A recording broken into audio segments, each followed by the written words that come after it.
Bonjour à toutes et à tous et bienvenue dans ce nouvel épisode consacré aux aidants.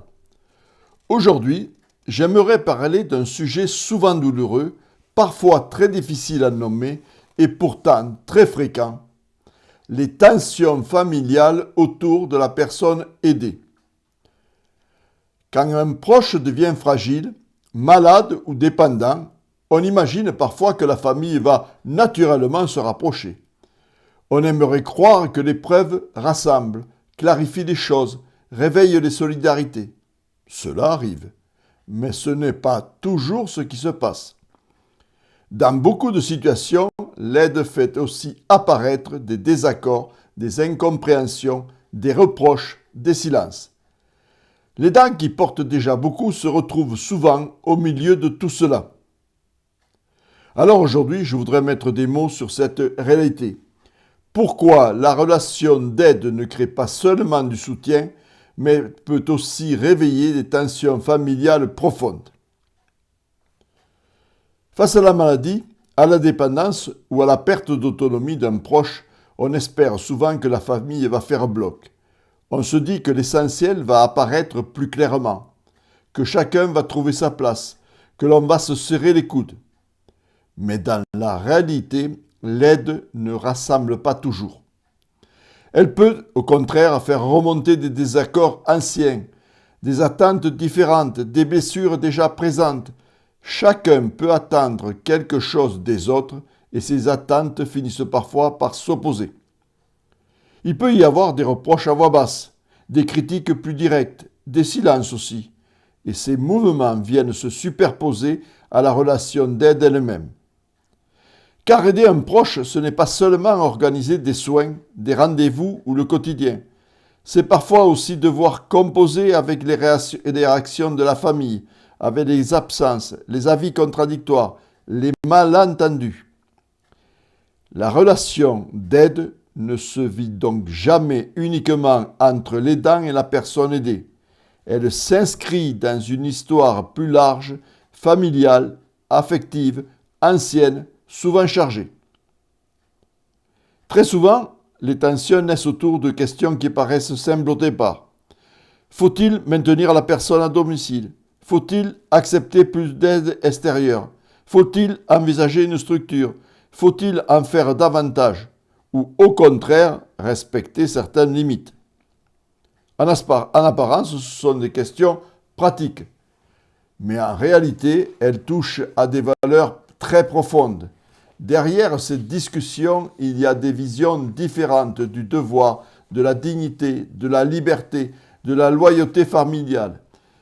Pour certains, être un bon proche, c'est être là tous les jours. Pour d'autres, c'est organiser les choses de la manière la plus réaliste possible. Pour d'autres encore, c'est respecter la volonté de la personne aidée jusqu'au bout, même si cela complique tout. Le problème n'est donc pas seulement qu'il existe plusieurs points de vue, le problème c'est que chacun peut avoir le sentiment de défendre la bonne manière d'agir. Et quand la fatigue, la peur, la culpabilité ou l'inquiétude s'en mêlent, le dialogue devient très vite plus difficile. Dans beaucoup de familles, une personne finit par prendre davantage de place que les autres dans l'aide. Pas toujours parce que cela a été décidé clairement, parfois parce qu'elle habite plus près, parfois parce qu'elle est plus disponible, parfois simplement parce qu'elle a commencé et que tout le reste s'est organisé autour de cela. Cette personne devient alors le point de passage obligé. C'est elle qui sait, c'est elle qui organise, c'est elle qui répond, c'est elle qui assume. Et très vite, elle peut aussi devenir celle que l'on questionne, celle que l'on juge, parfois celle à qui l'on reproche. On lui reproche d'en faire trop, ou pas assez, d'être trop présente, ou trop directive, de décider seule, ou de ne pas assez anticiper. Ce paradoxe est extrêmement usant, car l'aidant se retrouve à devoir porter la situation, tout en supportant le regard de ceux qui n'en vivent pas toujours concrètement le poids. Et ce décalage fait très mal, parce que celui qui agit n'est pas seulement épuisé par ce qu'il fait, il est aussi par ce qu'il entend, par ce qu'il doit expliquer, parce qu'ils n'arrivent plus à faire comprendre. Il est important de comprendre que ces tensions ne viennent pas toujours seulement du présent. Elles réveillent aussi des équilibres beaucoup plus anciens. La place de chacun dans la famille ne disparaît pas parce qu'une situation d'aide apparaît. Au contraire, elle peut se rigidifier. Celui qui a toujours porté davantage continue à porter. Celui qui s'est toujours tenu à distance reste en retrait. Celui qui donne volontiers son avis sans s'engager concrètement continue souvent à le faire. La situation autour de la personne aidée agit comme un révélateur. Elle ne crée pas forcément tous les déséquilibres, mais elle les rend beaucoup plus visibles. Et derrière certaines discussions très concrètes, il peut y avoir autre chose, une lutte de place, de lien, de reconnaissance.